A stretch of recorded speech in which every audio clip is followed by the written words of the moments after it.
后来乡亲啊，继续来看彰化田中的斗中路设置着行人庇护岛，想袂到10天内竟然发生4件车祸。在地人讲，都是因为通想出来占着路口挖角的空间。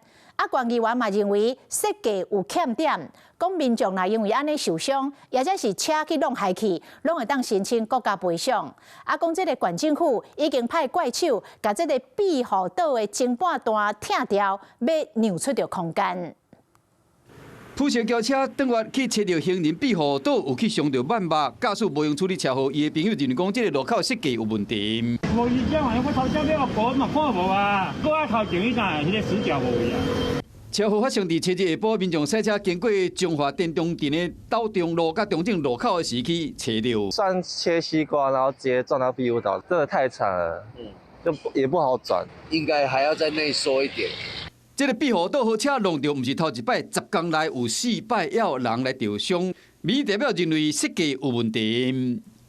只要能举证，我认为他们应该是可以跟厂商做这个保险的索赔。议员认为讲，行人庇护岛长度超过1公尺，占用路口的空间，要求县政府赶紧修正以外，佮讲，若因为庇护岛车受伤，还是人有受伤，会使要求施工单位赔。民众认为讲，这是家己去弄的赔，敢有理？每个路口它有不同的状况，所以说它应该去做优化、做修正。设计敢有问题，再去县政府派怪手，将行人庇护岛头前这段给挖掉。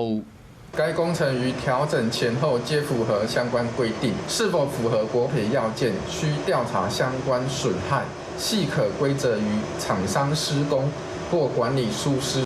县政府强调讲，庇护岛的设计无问题，不过因为在地乡亲的反映，所以讲呢，顺应民意先拆一半，和这个道路的空间较亮。有关若弄到这个庇护岛，敢有国赔问题？县政府讲，再个调查甲认定。